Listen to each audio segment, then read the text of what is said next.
1 month after the sabotage incident, the Luminary Defense Station looked very different. Human engineers now worked alongside Luminary technicians, their environmental suits designed to complement each other's strengths.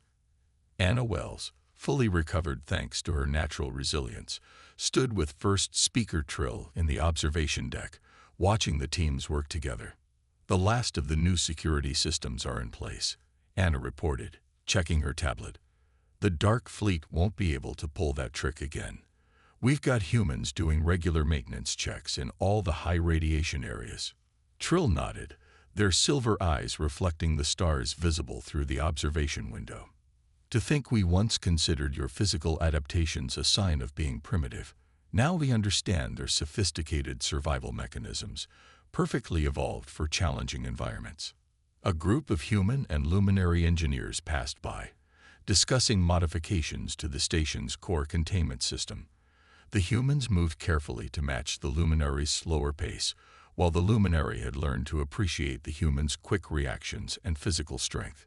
It's more than just physical differences, Anna said, watching them work. Your people have incredible technical knowledge and design skills. We have practical experience with extreme conditions. Together, we're stronger than either of us alone. The station's computer spoke, core stability at 100%, all systems operating at peak efficiency. Trill smiled at the announcement. The Council has received requests from 3 other alien species asking about human engineering teams. It seems word has spread about your success here. Captain Reed will be pleased, Anna replied. He's been pushing for more cooperation between humans and advanced species, though I guess we're not so primitive anymore, are we? We were wrong about that, Trill admitted. We thought technological advancement was the only measure of civilization. We forgot that different evolutionary paths can lead to different kinds of strength. They walked to the core chamber, now modified to accommodate both species. Where once the luminary had feared to tread, humans and luminary now worked side by side, each handling the tasks best suited to their abilities. The Dark Fleet made one crucial mistake, Anna said, inspecting a control panel. They assumed physical limitations would protect their sabotage. They never considered that somewhere out there, a species might evolve to handle conditions they thought impossible. Observer Mark approached them, carrying a datapad. Lieutenant Wells, the new joint training program is ready to begin. We have 20 human engineers and 20 luminary technicians signed up for the first class. Perfect, Anna replied. Teaching them to work together from the start is the best way forward. Trill touched a control panel, bringing up a view of their homeworld below. A month ago, we called you in desperate need, thinking we were taking a terrible risk by trusting a Deathworlder. Now, we understand that the very term Deathworlder was our own prejudice speaking. Well, Anna said with a smile, you can still call us Deathworlders if you want. We're kind of proud of it now. It means we're tough enough to help when others need us. The observation deck filled with both human and luminary staff, gathering for the official announcement of the new Joint Engineering Corps. Captain Reed stood at the front, alongside the full Luminary Council. Today marks the beginning of a new chapter, Reed announced, not just for humans and luminary, but for all species who once let their differences keep them apart. Together, we're stronger. Together, we can face any challenge. As Anna watched the mixed crew, she remembered what she'd told Trill in the core chamber during the crisis. The things that make us different are usually the things that make us strongest together. Looking at the station now, safer, stronger, and better than ever, she knew those words had never been more true. Sometimes, it takes a crisis to show people the truth, that the very differences they fear might be exactly what they need. You know what? Anna said to Trill. I think we need a new term. Not Deathworlders. How about survival specialists? Trill laughed, a sound that would have been unthinkable a month ago when faced with a human. I think that fits perfectly. Now shall we go teach our crews how to work together? Anna nodded, and they walked toward the training room, two very different species united by a simple truth. There is strength in diversity, and sometimes the help you need comes from the last place you'd expect to find it. The emergency rescue team moved through the maintenance tunnels as quickly as their environmental suits would allow. Even with the core stabilized, the radiation levels were dangerous. First Speaker Trill had insisted on coming with them, despite the Council's protests. Life signs detected, one of the rescue workers called out. Very faint, but steady, 200 meters ahead. They found Anna curled in a small alcove, her powered-down suit dark and silent. But she was conscious, and as they approached, she managed to give them a weak thumbs up. "Did it work?" she asked, her voice hoarse. "The station is safe," Trill answered, moving forward. "You saved everyone. Now let us save you." Getting Anna out of the tunnels proved challenging. The luminary rescuers, even in their best suits, could barely handle the physical strain. But they refused to give up, working in rapid shifts to carry her to safety. In the medical bay, the luminary doctors faced a new challenge. Their medical equipment, designed for their own physiology, struggled to handle Anna's dense bone structure and powerful muscles. "Her body is actually fighting the radiation," one doctor reported, amazed. "Her cellular repair rate is unlike anything we've seen. It's as if her entire system is designed to handle extreme conditions." Observer Mark, watching from the observation room, shook his head in wonder. "All this time, we thought humans were primitive because they evolved on a death world. We never considered that surviving such a world might make them stronger than we could imagine." The station's computer interrupted with a new report. Full analysis of disabled sabotage devices complete. Devices match technology signature of the Dark Fleet, a known terrorist organization. Trill's silver eyes narrowed. The Dark Fleet.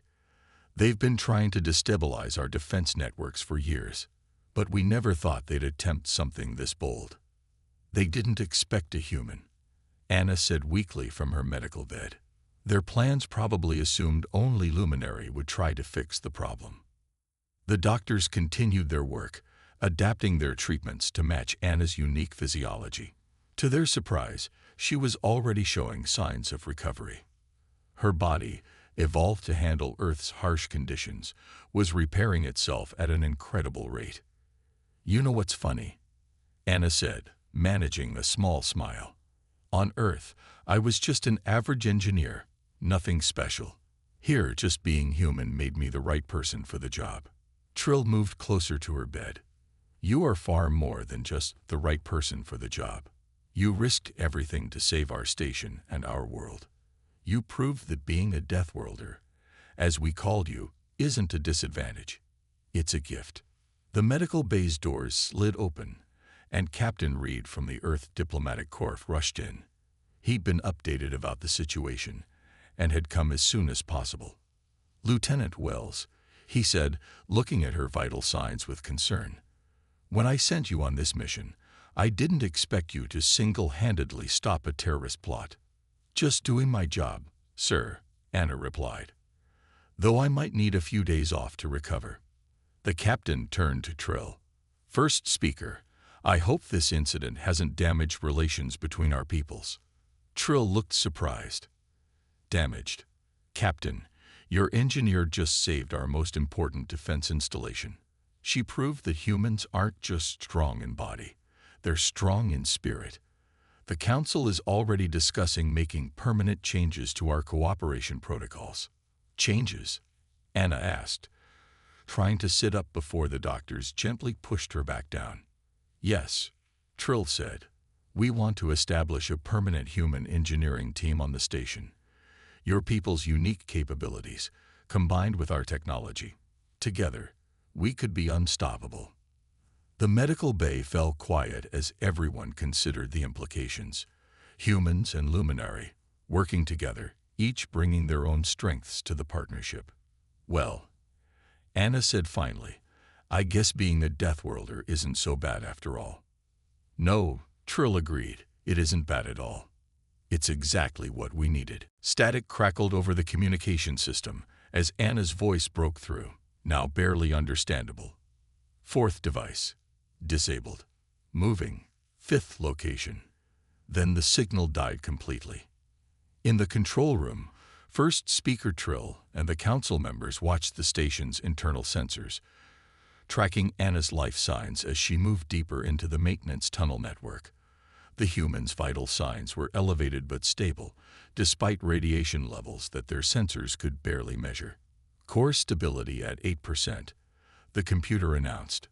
Warning: structural integrity compromised in sections 12 through 15. Observer Mark studied the readings carefully. The disabled devices are already showing results. The containment field is stabilizing in those sections. But look at these readings from the final device locations.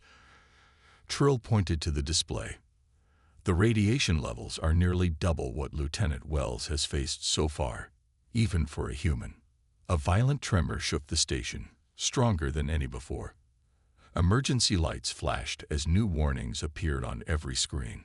Critical alert. The computer's voice was now urgent.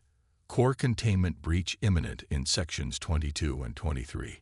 All personnel evacuate immediately. Trill's silver eyes widened in horror. Those are the sections Lieutenant Wells is heading towards. The saboteurs must have planned this, a final trap. In the maintenance tunnels, Anna crawled through the increasingly narrow space, her suit's cooling system working overtime against the rising heat. Her radiation detector had stopped working entirely. The levels were beyond its ability to measure. She could feel the effects even through her specialized suit: dizziness, nausea, the early signs of radiation sickness.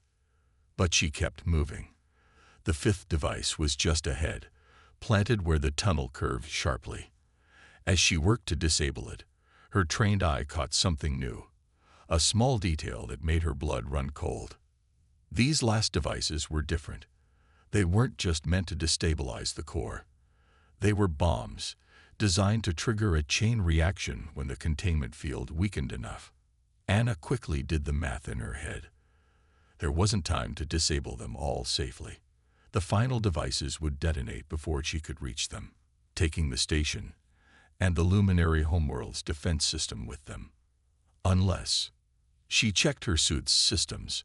The power cell was nearly drained from fighting the intense gravity and radiation, but it still had one good charge left. If she overloaded it near the remaining devices, the electromagnetic pulse might disable them all at once. The catch: she'd lose all suit protection in the process. Back in the control room, the Luminary Council watched as Anna's life signs suddenly began moving much faster through the tunnels. "What is she doing?" Mark asked, alarmed. "Those radiation levels. She can't survive much longer in there." "Message incoming," the computer announced. Text only. Words appeared on the main screen. "Found bombs. Going to overload suit power to disable all at once. Don't worry. Humans are tough." Anna. "No," Trill whispered. "She can't mean to." Another violent shake rocked the station. Core stability at 6%, the computer warned. In the tunnels, Anna reached the spot she calculated would be within range of all remaining devices. Her fingers trembled as she rewired her suit's power cell, the radiation already affecting her without full protection. Just like disarming a bomb in a cave on Earth, she muttered to herself, trying to stay focused. Except with more aliens, and space, and radiation. She made the final connection. There was a bright flash of energy, and all her suit's systems died at once. In the control room, the sensors showed a massive power surge, then nothing. All the remaining devices went dark. The core's containment field began stabilizing almost immediately. But Anna's life signs had vanished from their screens. "Core stability rising," the computer reported. "Containment field integrity returning to normal parameters." The Luminary Council stared at the blank sensor readings where their human savior's signal had been. They had asked for help from a Deathworlder, never expecting her to sacrifice everything to save them. "Find her," Trill ordered, their voice shaking. "Get emergency teams into those tunnels now. Let's show her that we're not going to abandon her after what she just did for us. Anna's hands moved quickly over the core control panel, her eyes narrowed in concentration. The massive chamber hummed with dangerous energy, and the radiation levels kept climbing. But something wasn't right about the readings she was seeing. "Computer," she called out, "show me the maintenance tunnel layout around the core." A three-dimensional map appeared in the air before her. Anna studied it carefully, then pressed her communicator. "First speaker Trill, are you receiving?" "Yes, Lieutenant Wells." Trill's voice came through clearly. "Have you found the problem?" "I have, and it's worse than we thought." Anna highlighted several points on the floating map. The core isn't just malfunctioning. Someone placed devices in these maintenance tunnels. They're deliberately disrupting the containment field. In the control room, Trill and the council members looked at each other in shock. Sabotage. But those tunnels are too dangerous to enter. The gravity and radiation. Too dangerous for Luminary, Anna corrected, but not for me. I need to get into those tunnels and remove those devices. It's the only way to save the station. The computer's voice interrupted. Core stability at 12%. Structural damage detected in outer hull sections. Anna checked her suit readings. The radiation in the tunnels is about 4 times what it is here. I can handle it, but I'll need to move fast. She paused. "First speaker, I need you to trust me. Can you give me access to the maintenance tunnel network?" There was a moment of silence on the communicator. Then Trill spoke. "Access granted, Lieutenant. But these tunnels, they're extremely narrow. They were designed for our maintenance drones, which haven't worked properly since the sabotage began." "I can manage," Anna said, already moving toward the tunnel entrance. "My species evolved squeezing through tight caves to hunt and explore. This won't be much different." She reached the access panel and opened it, revealing a dark tunnel barely wide enough for her to crawl through. The gravity would be stronger inside, and the radiation levels were already making her suit's sensors flash warnings. "I found the first device," Anna reported, studying her scanner. "It's about half a kilometer into the tunnel network. There are, looks like 6 more after that." Observer Mark's voice came through the communicator. "Lieutenant, the radiation will affect your suit's systems. After an hour, you'll lose contact with us." "Then I better work quickly," Anna replied, her voice steady. She took a deep breath and began climbing into the tunnel. "Keep the channel open as long as you can. I'll talk you through what I find." The tunnel was hot, narrow, and filled with dangerous radiation, but Anna moved forward steadily. Her muscles, evolved to handle Earth's gravity, fought against the increasing pressure. Each movement was a battle, but she kept going. "First device in sight," she reported, her breathing heavy but controlled. "It's definitely not luminary technology. Looks like it was designed to slowly disrupt the core's containment field. Very clever." They knew it would look like a natural malfunction. In the control room, the council members listened intently as Anna worked. They had never imagined a human could move through those tunnels, let alone function well enough to analyze alien technology. "Device disabled." Anna's voice came through, now with some static. "Moving to the second location. Radiation's getting stronger, but I'm still good." The station shuddered again, more violently this time. "Core stability at 10%, the computer announced. Evacuate all non-essential personnel." "How much time do we have?" Anna asked, her voice barely audible through the growing interference. Trill checked the readings. "Maybe 2 hours before total core failure." "That's plenty of time," Anna replied, and they could hear the smile in her voice despite the static. "I only need 1 hour to reach all the devices. Just keep talking to me until the signal fails. It helps to have a friendly voice when you're crawling through radioactive tunnels." As the human continued deeper into the maintenance network, Trill realized something remarkable. They were no longer afraid of their Deathworlder helper. Instead, they were afraid for her. Anna Wells stood at the entrance to the station's main engineering section, studying the readings on her handheld scanner. Behind her, first speaker Trill and observer Mark watched nervously as the human moved with what seemed to them like impossible speed and confidence in the high-gravity environment.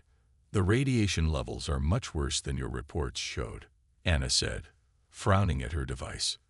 "This whole section should have been evacuated hours ago." "Our engineers tried their best," Trill explained, their voice slightly shaky. "But they could only work in short shifts, even with our best radiation suits." Another violent tremor shook the station. Anna automatically reached out and steadied Trill before they could fall. The luminary leader froze at the contact, amazed by how easily the human had moved against the station's artificial gravity. "Sorry," Anna said quickly, stepping back. "Instinct." "No, no," Trill replied, recovering their composure. "Thank you. I'm just not used to such quick movements." The station's computer interrupted. "Core stability at 15%. Warning. Radiation levels in engineering section now at lethal levels for luminary personnel." Anna checked her suit's readings again. "For me, these levels are uncomfortable but manageable. I can work in these conditions for about 4 hours before needing a break." Observer Mark's silver eyes widened. 4 hours? Our engineers could only manage 15 minutes in half these radiation levels. "Deathworld adaptations," Anna explained with a small smile. "What you consider extreme conditions are pretty close to what I grew up with on Earth. Now, I need to access the main core chamber." They walked through the engineering section, passing empty workstations and floating displays showing critical warnings. The luminary noticed how Anna constantly scanned their surroundings, her movements precise and efficient. It reminded them of predator species, but there was also a grace to her actions that they hadn't expected. "Here's something interesting," Anna said, stopping at a control panel. Her fingers moved quickly over the display, bringing up system logs. "These power fluctuations started 3 weeks ago, but they were too small to trigger alarms. Almost like..." "Like what?" Trill asked. "Like something was testing your defenses," Anna finished. "Looking for weaknesses." The luminary leaders exchanged worried looks. "Are you suggesting sabotage?" Mark asked. Before Anna could answer, emergency lights began flashing throughout the section. The computer's voice was more urgent now. "Warning. Core containment field failing. Cascade reaction imminent." Anna's professional calm never wavered. "I need direct access to the core. Now." Trill hesitated for just a moment, generations of ingrained caution warring with their current desperation. Then they pressed their hand to the security scanner. Full access granted to all systems. The massive doors to the core chamber slid open, revealing a sight that made even Anna pause. A huge cylinder of swirling energy rose from floor to ceiling, contained by failing force fields. The radiation in the room was visible as a slight blue haze in the air. "Beautiful," Anna whispered. Then her professional focus returned. "But those containment nodes are completely misaligned. No wonder the field is failing." She walked to the main control panel, her movements still steady despite the increasing gravity and radiation. The luminary watched in amazement as she worked, her dense muscles and reinforced bones allowing her to move normally in conditions that would crush their people. "Lieutenant Wells," Trill said softly, "we've been so focused on our fears, we never considered that your physical differences might be exactly what we needed." Anna looked up from her work, giving them a warm smile. "That's often how it goes, isn't it? The things that make us different are usually the things that make us strongest together." Another alarm blared. The core's glow intensified. "You need to leave now," Anna said firmly. "The radiation will reach lethal levels for luminary in about 2 minutes. I can handle it, but you can't." "But," Mark started to protest. "Trust me," Anna said, already turning back to her work. "I know what I'm doing. Get to safety." As Trill and Mark hurried out of the chamber, they looked back to see the human working calmly amid conditions that would kill their strongest warriors in minutes. Perhaps, they thought, They had been wrong about humans all along. The emergency council chamber of the Luminary Defense Station buzzed with nervous energy. 12 council members sat around a floating table, their environmental suits glinting under the soft lights. First Speaker Trill stood at the head of the table, watching a hologram of the approaching human transport ship. "This is madness," Council Member Blue said, his voice shaking. "We're letting a Deathworlder into our most sensitive military installation. They're barely more than animals." Another alarm echoed through the chamber, as if answering his protest. The station's computer spoke, "Core stability at 20%. "We're out of options," Trill replied firmly. "The human arrives in 1 hour. Her name is Lieutenant Anna Wells, and she has extensive experience with similar systems." The hologram changed to show Anna's profile. The council members leaned back instinctively at the sight of her solid, muscular frame. To their eyes, used to the delicate beauty of their own kind, she looked impossibly dense and heavy. "Look at her bone structure," Council Member Green whispered. "The density readings are off our normal scales." Observer Mark, who had been quiet until now, stepped forward. "That density is exactly why we need her. Our engineers can't even enter the maintenance tunnels anymore. The radiation levels would kill them in seconds." The station shuddered slightly, making the council members grab their table for support. More warning lights flashed across the screens that lined the walls. "What about her psychological evaluation?" Council Member Red asked. "Humans are known to be aggressive, unpredictable." Trill cut them off by displaying Anna's service record. "Lieutenant Wells has worked with 7 different alien species. She has multiple commendations for her engineering work on the Crystal Collective's deep space arrays. Not a single incident of aggression."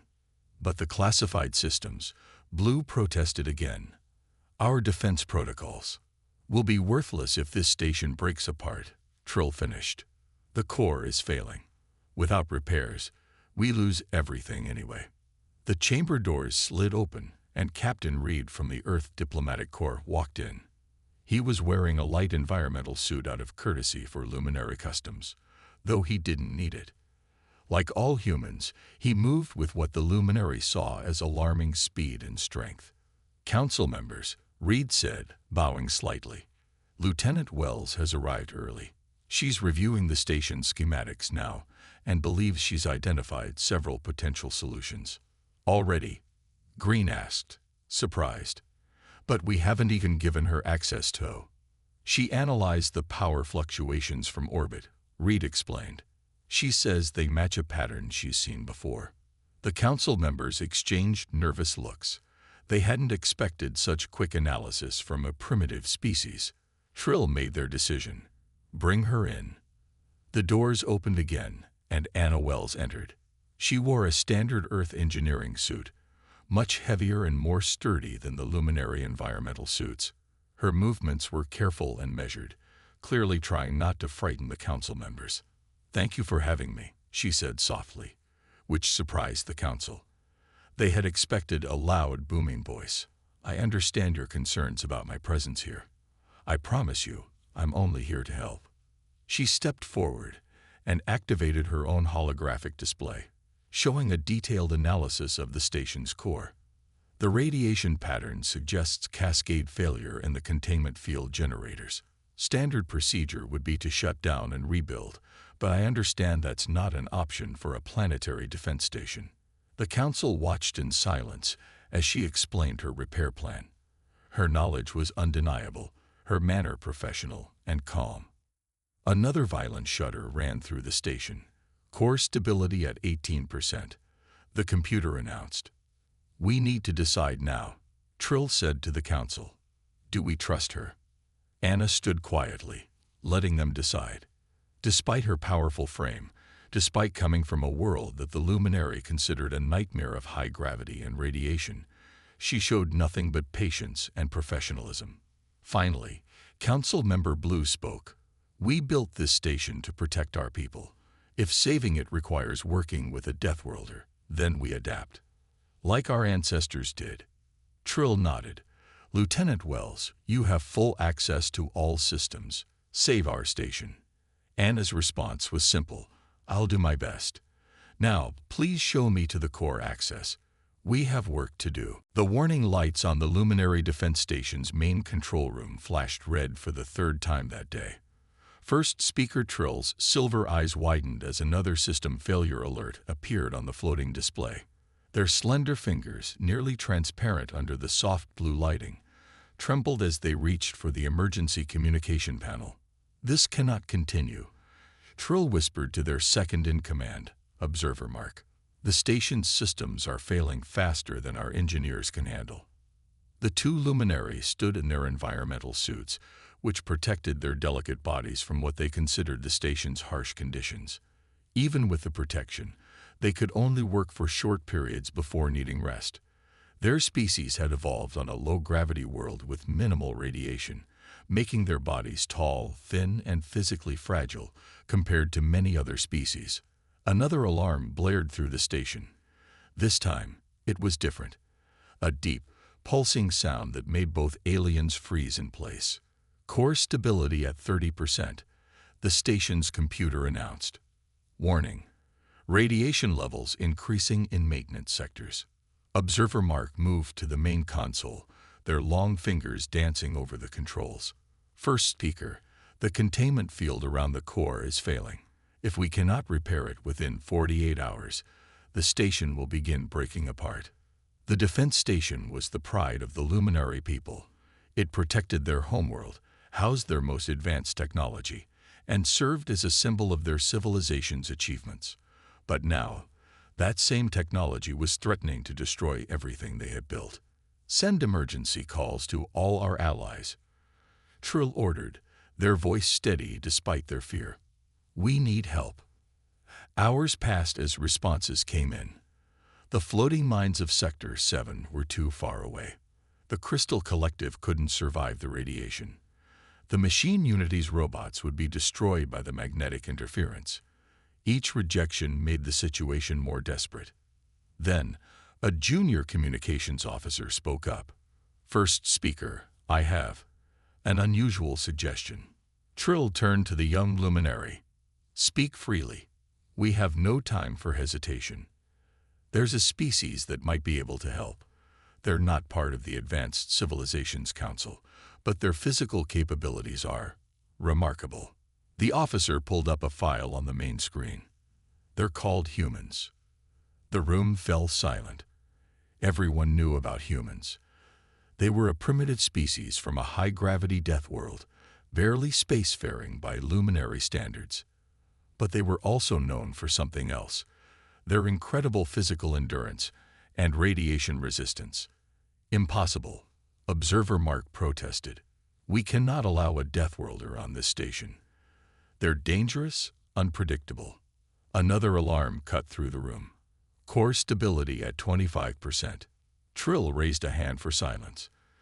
Tell me more about these humans. The communications officer displayed more information. They can work in high gravity for extended periods. Their bodies can handle radiation levels that would kill most species. They have dense muscles and thick bones that let them survive in conditions we consider extreme. And, the officer hesitated, they recently helped the Crystal Collective repair their deep space arrays. Trill watched as more system failures appeared on the display. Their people's greatest achievement was falling apart, and their options were running out. The choice between certain destruction and asking help from a primitive species wasn't really a choice at all. Send the call, Trill ordered. Contact the Earth Diplomatic Corps. Tell them. They paused, choosing their words carefully. Tell them we are in dire need of their unique capabilities. The message was sent, traveling through space toward Earth.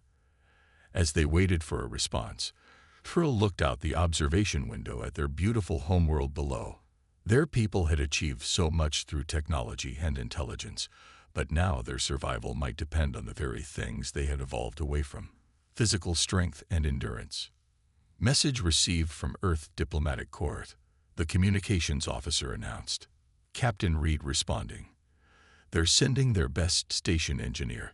Estimated arrival time: 6 hours. Trill nodded slowly. Let us hope, they said softly, that these Deathworlders are as capable as the stories say.